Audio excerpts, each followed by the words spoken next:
Strawberry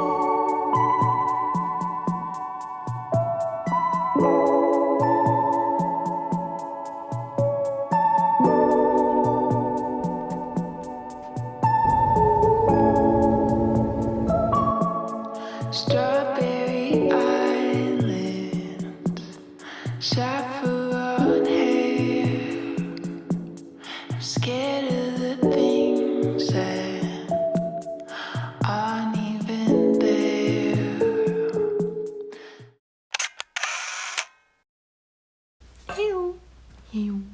Hello mọi người. Thật ra cái video lần này thì ý định ban đầu mình muốn là edit kiểu vlog bình thường thôi. Nhưng mà khi mà mình xem lại mấy cái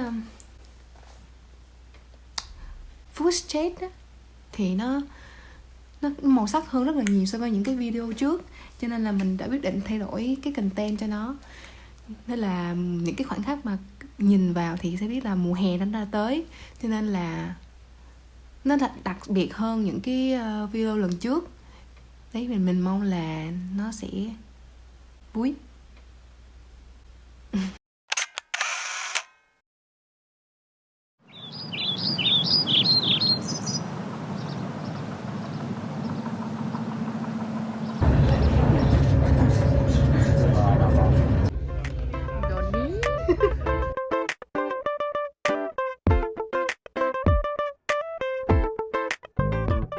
Nếu các bạn có xem mấy cái video cũ của mình quay vào mùa đông á, thì cũng sẽ thấy là trời lúc nào cũng âm u hết, lúc nào cũng nhiều mây, hầu như là không có nắng luôn.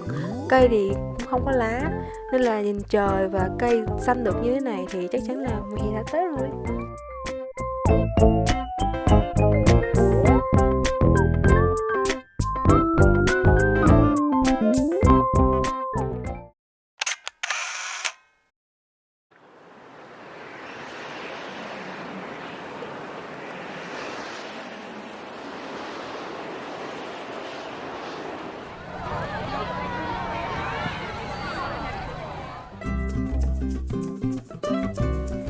Có một điều đặc biệt khác ở mùa hè là cây hoa anh đào nở. Hoa anh đào chỉ nở được tầm 1 đến 2 tháng thôi, nên là mọi người thường tranh thủ để mà picnic lắm.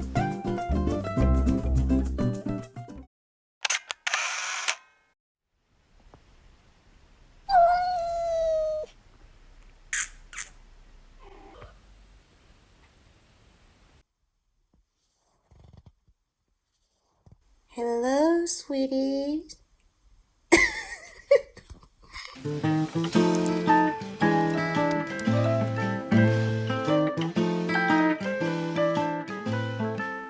Vì con mèo nhà mình là loại không có lông á, nên là mình chỉ có thể cho nó ra ngoài chơi vào mùa hè thôi. Nhìn vậy thôi chứ nó không có hợp tác đâu mọi người. Nó không thích ra ngoài. Mình dẫn đi từ nhà mình ra đến cái chỗ này có một đoạn ngắn mà nó không thèm đi, nó chỉ đứng nghiêng thôi mà. Với lại nó toàn trốn trong mấy cái gầm xe á, nên là mình phải toàn giật dây cho nó đứng lại thôi.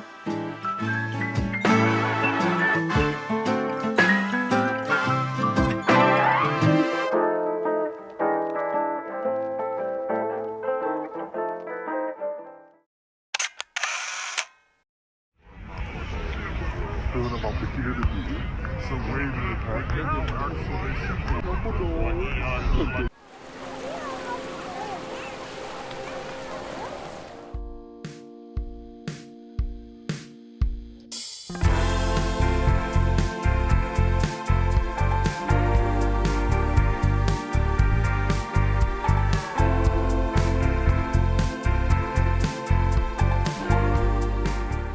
Đi biển là hoạt động đặc trưng của mùa hè luôn á.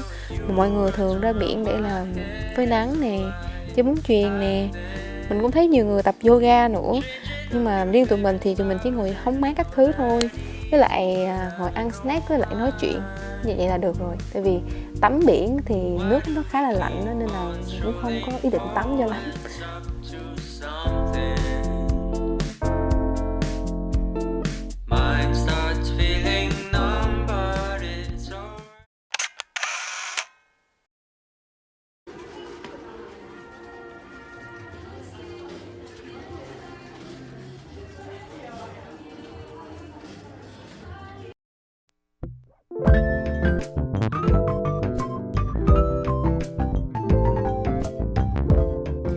Thật ra thì nói shopping thì cũng không đúng lắm, nhưng mà mình đã dự định mua một đôi dép Lào để mà mang trong lúc đi biển cũng lâu lắm rồi á. Với lại tiện thể thì mua một cái case điện thoại màu vàng cho nó có không khí.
Vào mùa hè ở Phần Lan á, thì ngày nó sẽ dài hơn đêm, nên là hoàng hôn thì sẽ rơi vào tầm từ 9-10 giờ tối. Đặc biệt là màu của hoàng hôn là rất là đẹp luôn á, rất là đặc biệt trong mùa hè.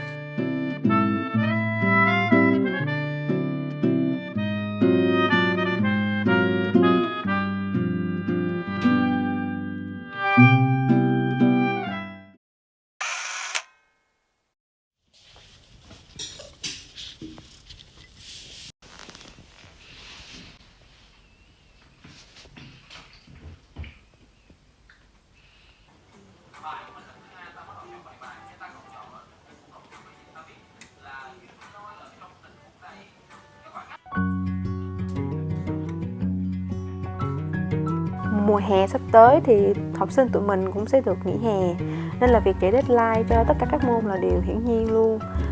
Bên cạnh đó thì mình cũng lên nội dung cho các video của mình nữa, nên là gần vào hè thì hầu như ngày nào mình cũng bận hết á.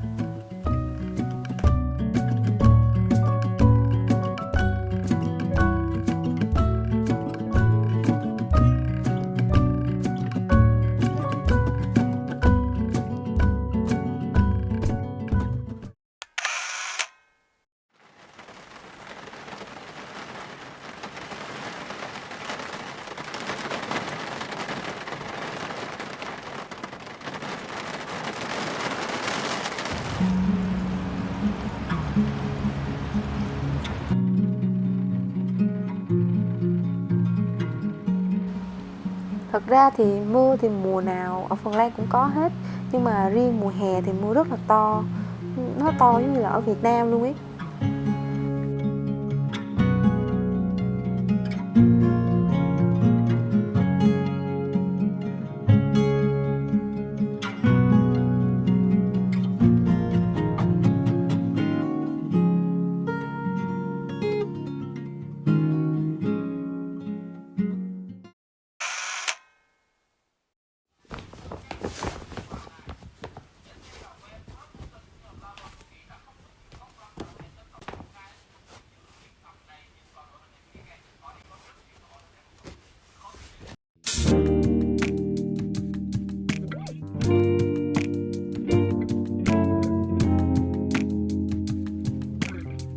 Mùa hè tới thì quần áo mùa đông thì mình cũng không cần thiết nữa, nên là mình dành thời gian để dọn dẹp tủ đồ, vừa dễ kiếm quần áo hơn, với lại nhìn nó gọn gàng hơn nữa.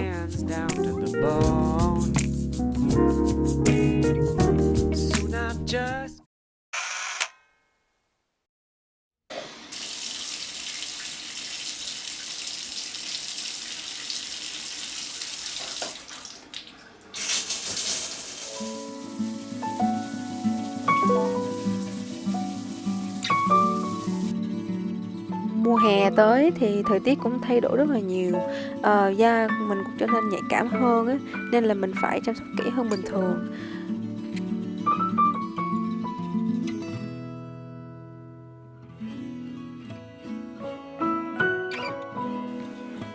Dạo gần đây thì tiêu hóa của mình không được tốt cho lắm, nên là mình kết hợp nước chanh mật ong với bột chất xơ và hạt chia để đường ruột của mình tiêu hóa tốt hơn.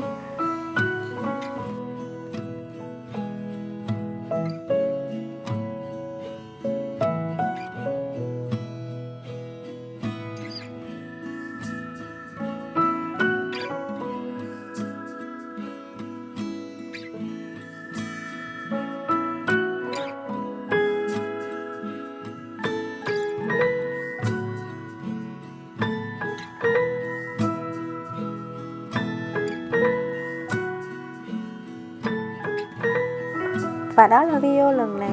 Hẹn mọi người ở video lần sau nha. Bye bye.